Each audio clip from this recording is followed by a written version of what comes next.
Life is made up of a lot of things: memories, people, places, experiences, and so on. But usually a person's life is defined by what they have done during their time here, because your actions are what others remember you by. Albert Einstein famously once said, if you want to live a happy life, tie it to a goal, not to people or things. A sports person is a true reflection of what I think life is. Through their actions on a field, on a bike, in a car, or in a ring is what tends to be the impression that is left in the memories of people. My guest tonight is someone who has embarked on such a journey, in which his actions will define the rest of his life.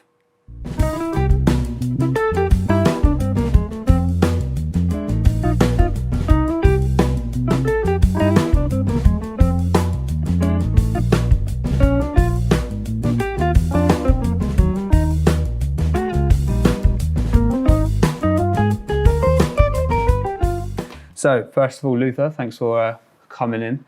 We're just going to slightly talk a little bit about, your life growing up and everything. And obviously the big thing with you is boxing, of course.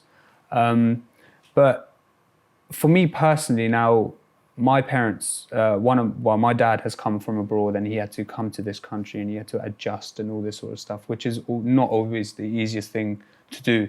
But you yourself, you came here as a child from South Africa. So what was that like?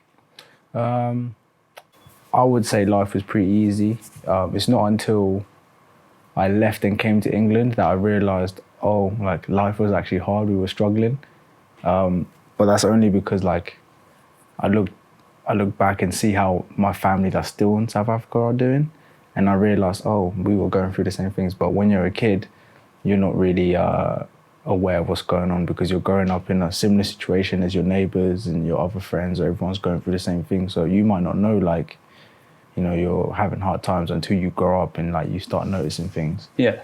I moved to England when I was 6. Pretty similar.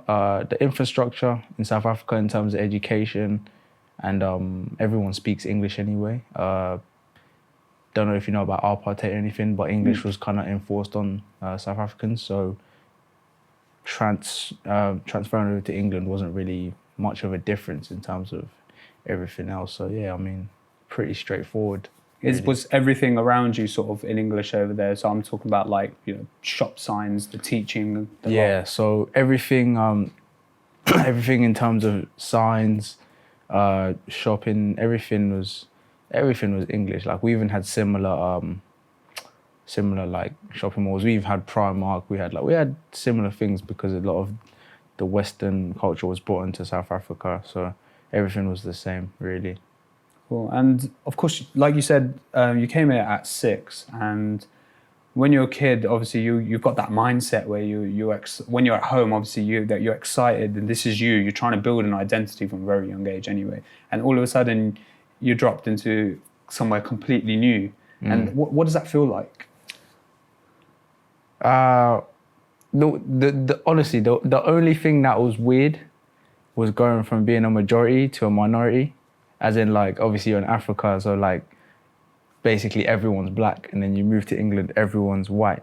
Yeah. So you're oh, okay, you know what I mean? But it sort of throws you back. Yeah, it threw you back a little bit, but apart from that, there was nothing really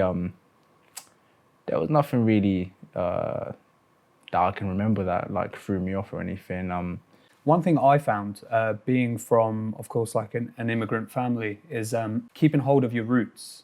And one of the big things is always language, which was sort of introduced to us at a very young age by my dad, being from India. Now, of course, you moved here at a very young age where you probably, of course, you were speaking English out there in South Africa, but you also had other languages around you. And how hard was that to keep hold of? It was very hard because here, we didn't have any family here. And maybe it's different now, but when I was growing up, there wasn't a lot of black South Africans. Even really now, I still don't really have any South African friends. So I had no one to speak my language to. I had no one to practice or whatever. So everything I just did English. What I started doing, I started watching movies. I started listening to music from back home. I started calling up my brothers and telling them when I'd call them, they'd start speaking English. I'm like, no, man, talk to me in Zulu, man. You know, so like, even now I still do that now. Whenever he starts talking English, I'm like, shut up, man, talk in Zulu. I need to practice. So like, it was just me going out of my way to find ways for me to like keep that identity, because if not, I mean, it becomes very difficult, because when you go home, you kind of feel like you're an outsider, because I don't know, it doesn't feel nice not to go home and know your own language, you know what I mean? So yeah, so that's how I managed to keep hold of it, really. Because last thing you want is go from majority minority, then go back home and still be a minority. Exactly. And when I go home, they call me England, because obviously my Zulu's broken. So they call me England when I go home in the street. So like school here, now obviously you've experienced education there in South Africa and here as well. What was it like being in school here? Because I know that you got up to a little bit, like you've had a bit of trouble whilst you were in school. So when I was here in school, I wasn't like academically the worst or the best. I think I was just a coaster.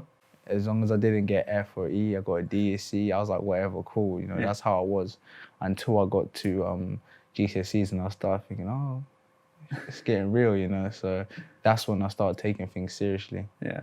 So was there any serious trouble at school, fights? Always got into fights, I don't know.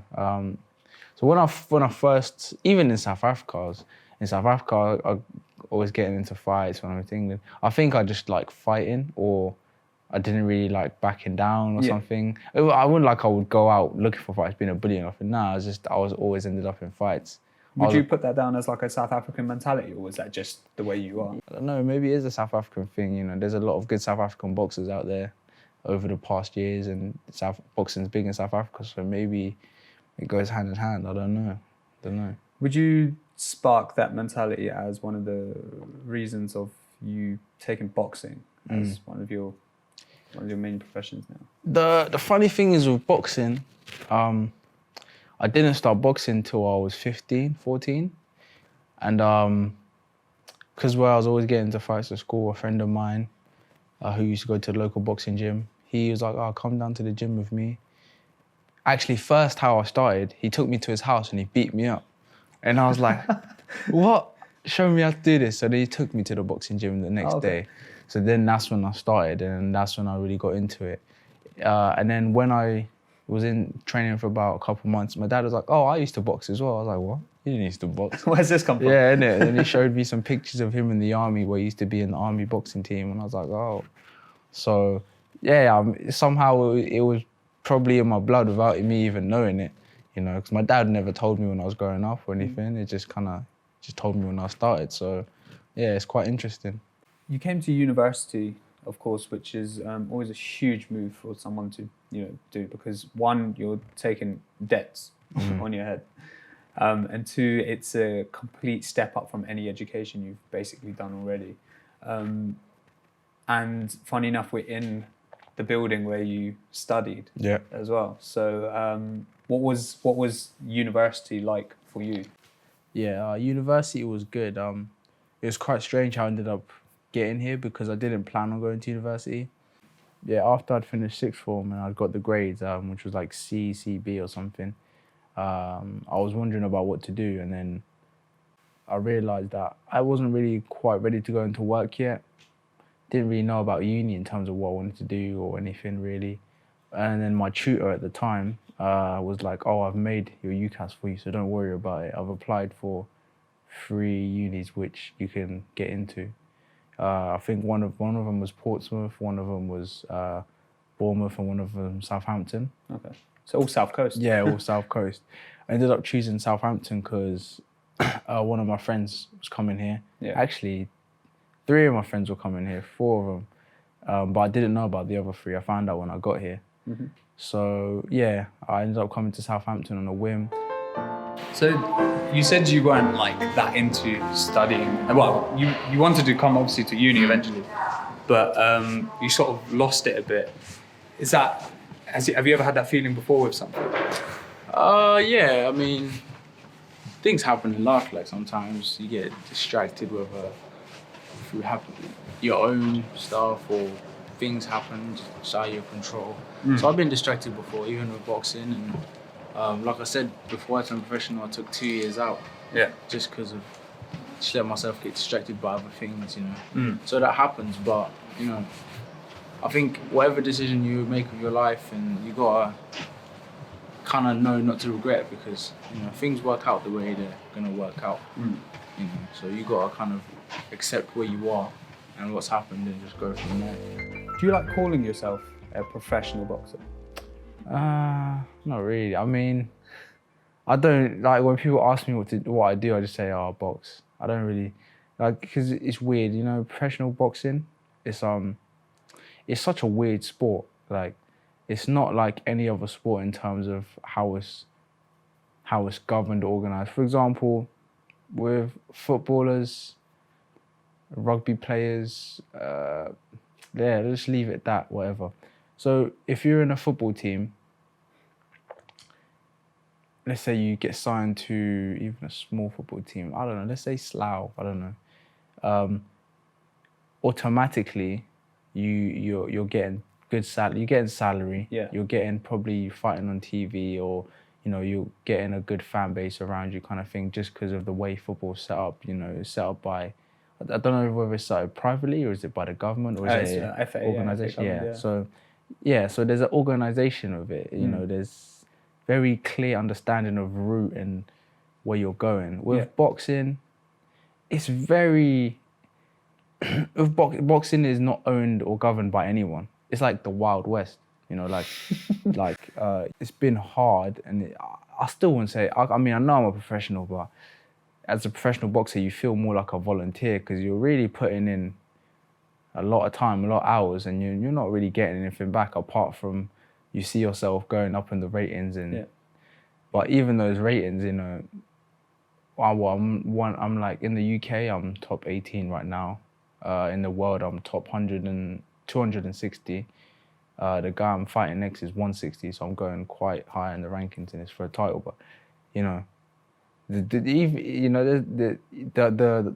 higher you get, the harder it gets. Yeah, of course. Because the more dangerous it gets, anyway. So, you know, it's a very crazy sport. You know, it's a very crazy sport. So, yeah, when people ask me what I do, I just say I'm a boxer. I don't say I'm a professional. I just leave it at that. You know, because I still work part-time as well, so I still do other things. So, yeah, it just keeps you humble, though. You calling it voluntary, believe me, like, that's an extreme level of volunteering, because I wouldn't volunteer to get punched in the face. Yeah, bro. I mean, it's just for, you know, it's because it's because you have a dream. Yeah. And you see other people do it, so you know it's doable.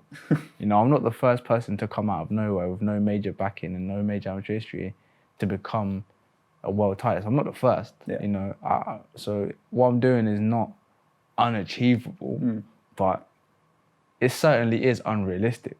You know what I mean? Because, you know, most of the time, the major stars that you see on TV, these guys are not coming from nowhere like me. They're coming from they're coming from the amateur backgrounds, the Olympic systems. They're being pushed by promoters, TV. They're being pushed upon you, so you know them automatically. Yeah. For every boxer that you see on TV, there's 1,000 that are boxing in small hall shows, not televised, selling tickets to their friends, and no one knows about them apart from their small little circle. Yeah. So, and that's the side people don't see, you know. Does it scare you?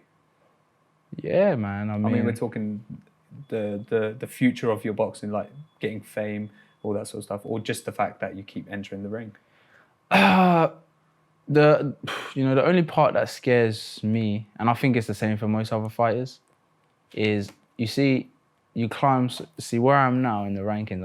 I'm getting quite up there, but you lose a fight and you go back down and you have another loss, and it's time. You know what I mean? And people kind of lose interest in you. So I don't think fighters are scared to fight, because we've been doing this from young. We're scared to, not even scared to lose. We're scared of people losing interest in us because we lost, if that makes sense. You know, that's the only thing. I mean, you can talk about injuries, deaths, and yeah, I mean, look, I get in the ring, yeah, I could die. I could get an injury, you know, but this is something you come to terms with as a athlete, you know. American footballers, rugby players, they could get a spinal injury and not lose control of their legs. This is just something you come to terms with. So I don't think fighters think about that, because if you did think about that, you couldn't be a fighter. You couldn't, not a high level one. You couldn't be. So yeah, the only thing, it's always scary to get in the ring because you don't want to lose what you've worked for. And when you lose, it's a long climb back up. So, like, what do you actually feel like before you're about to head into training or head into the ring? What's your mindset at that time? Training's like probably the hardest bit, I think, because you train for so long and it's like 2 days, two sessions a day, 6 days a week. You get 1 day rest, and then that 1 day rest goes so quickly, you're still sore. Then Monday comes and you're doing it all over again for 8 to 10 weeks. So it's always very hard. The fight, people always say the fight's the most fun. It is in a way, because you always think, okay, I've done all the training, I've cut all the weight, I'm here now, it's time to do what I've been training for. So even if you know you're gonna have a hard fight, it's still your best part, because you went through hell, like, physically, to get to where you need to be in order to compete. So always feel nervous before the fight. More experience I've had in the fights and stuff, so I get less nervous, but I still get that nervousness. But you always get happy when you get there and you've had a good camp and you have no injuries and everything's gone well. It just depends how it goes in training. What are you actually looking for from all this, from all the boxing? Yeah, man. I think firstly I'm looking for financial security. And then I'm obviously looking to become a world titleist. I love boxing, but I'm a realist at first. I'm like, okay, I've given myself to the age of 25, 26. If I'm not making good income from every fight to be able to, sustain my living and, make money and have a good living, then I would call it quits, because then at this point, at this age, life's catching on. I've got things I've got to start doing. I might have a family, might have kids. You can't be doing things, for free. And you have to be real with yourself, So yeah, I'd say in the next couple of years, I want to sign to a major promoter, be fighting on TV all the time, making good purses, and in the next 2-3 years, I'd want to be a world titleist. And if I got to the age of 28 and I wasn't close, or like the top 10 in the world, that's when you start actually making a lot of money, then I'll be like, okay, nah, it's cool. I gave it a try. I done my best, Mm-hmm. Nah, I'd be happy. You've got this practical outlook as well with the whole boxing thing. It's not just you're going in blindly and just wanting to box. There's got to be a practical element to it for you as well, in terms of making the money, making a living, all that sort of stuff. What is the reaction of your parents? I mean, my parents are very supportive, because obviously they see how much work I'm putting in, and they've seen the progression as well. They've been there from when things weren't looking like it's making sense. Like, you have no money all the time. You're asking us for money. You're like damn near 21 years old, 22. They're saying just get a job, stop boxing. But then they've seen it slowly progress. Like, the following get better. Every now and then a TV fight would happen, and then they've been there and they've seen the progression. So they've been more supportive, especially over the years as time's gone on, because at first they were like, this doesn't make sense. But now that things are getting better, they kind of see this, they see the vision, but they understand it's very hard. So they are very cautious as well, but they are supportive, and that's another thing as well why I stay so so realistic and keep a plan and keep a vision, because as well as their support, but they have their concerns as well, Yeah. Is that a big fear of yours, that boxing will sort of take over completely? Yeah, I mean, a friend of mine, my cousin actually, he's 15 and 0 now. He's ranked like top 10 in the world. He's very close to getting a world title. And it's funny, he's in South Africa, he's from South Africa and still lives there. He was like, this boxing, it will take everything from you until you don't even know what's left. I don't even know if I want to do this anymore, but what can I do? After reaching top 10? But because even once you get to that top 10, everyone has their own agendas. Everyone, this guy doesn't want to fight you because you don't bring anything to the table. You don't fight on major TV. You're an African trying to come to England and trying to get fights on Sky or BT, but they have no interest because you bring nothing to the table. So imagine you worked all these years to get to this point, and now you can't even get an opportunity. Yeah. But what can you do? Like, you got to keep finding a way.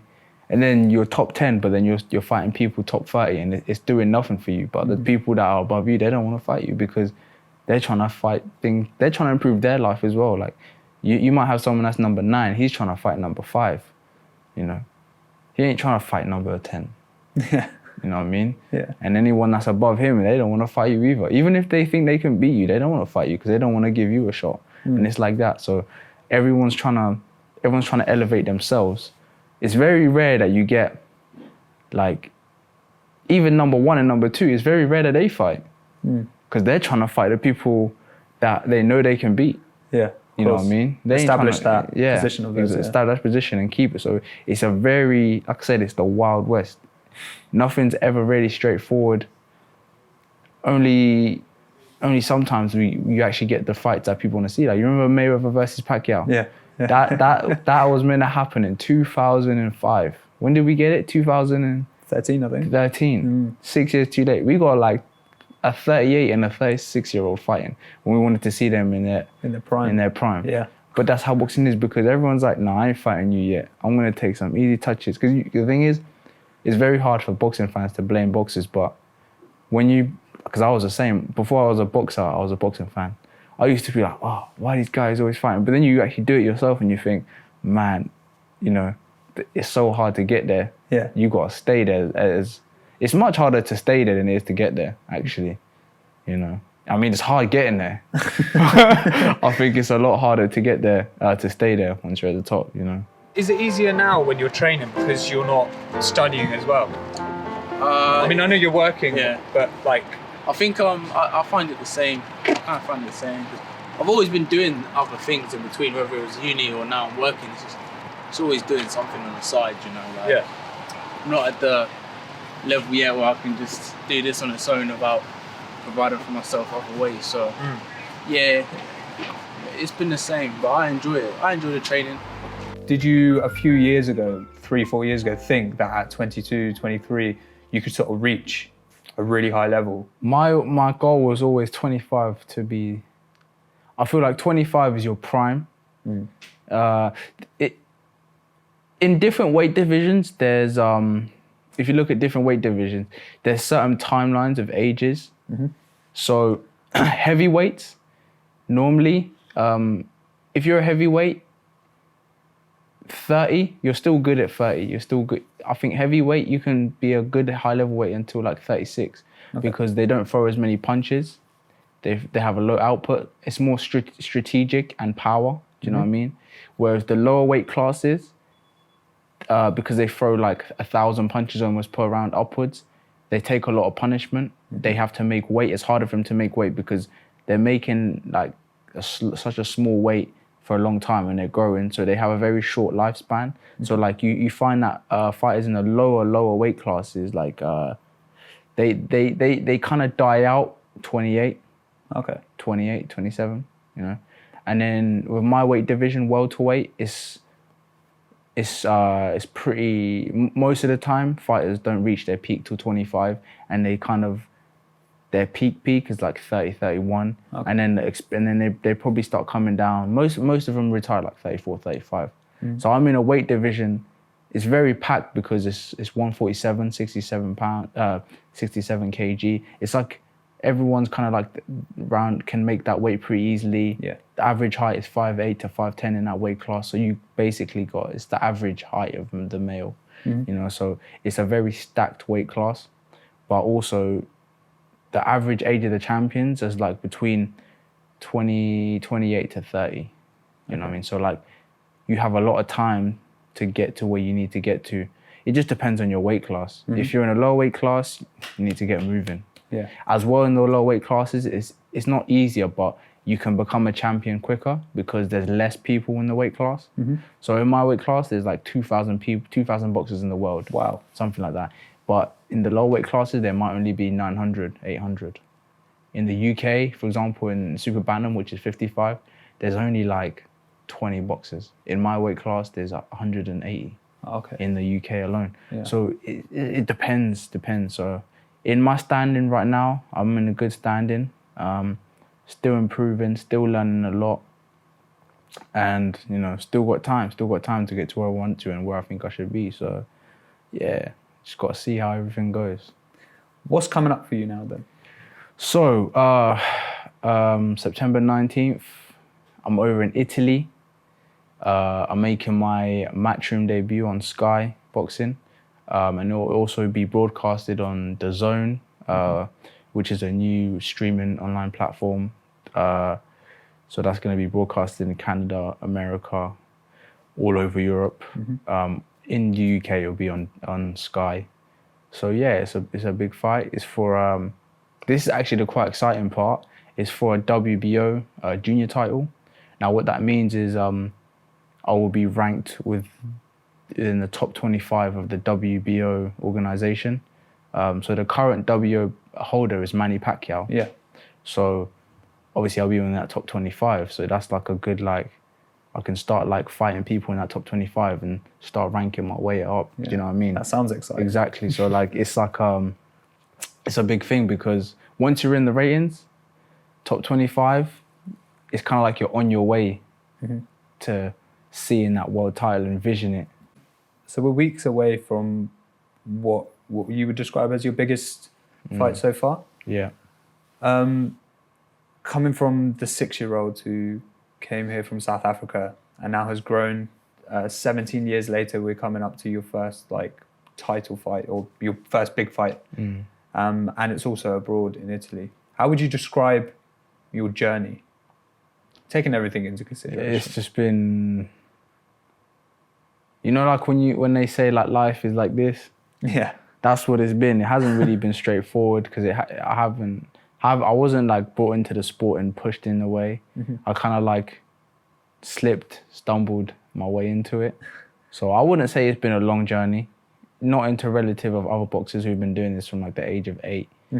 And they have, you know, they've been doing this, they've been living this. So even now, like there's boxers that are like 16, 17 that have much more experience than I do in terms of actual box experience and competing. The only good thing I have is that I'm very fit, I'm very strong, quite powerful, you know, and very durable. So like, I'm still learning the skill part, you know, so I'm still learning the skill part. So I'm gonna get better, and I am getting better.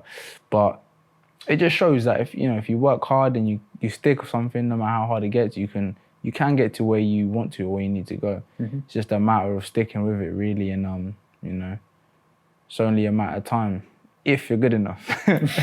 That's the big part.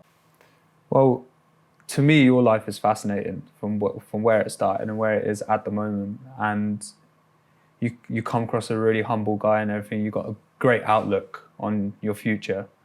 And with this big fight coming up, all I can wish you is like the best of luck. And I've seen you in training, and I mean, if I was a boxer, I would have fear stepping into the ring. So, you know, that's going good for you. But yeah, best of luck with your fight, and thanks for Thank you, man. Thanks for having me. So, your mindset now that you've walked through the door and you're into the gym, how does that change? It's automatically get grumpy, you know. Always, here we go again, about to start grafting. Automatically, as soon as I enter those doors, I'm annoyed. So I know I'm gonna have to have a hard session, but it's all part of it. But that doesn't affect when you're actually training or anything like that. I just know I gotta get through it one day at a time.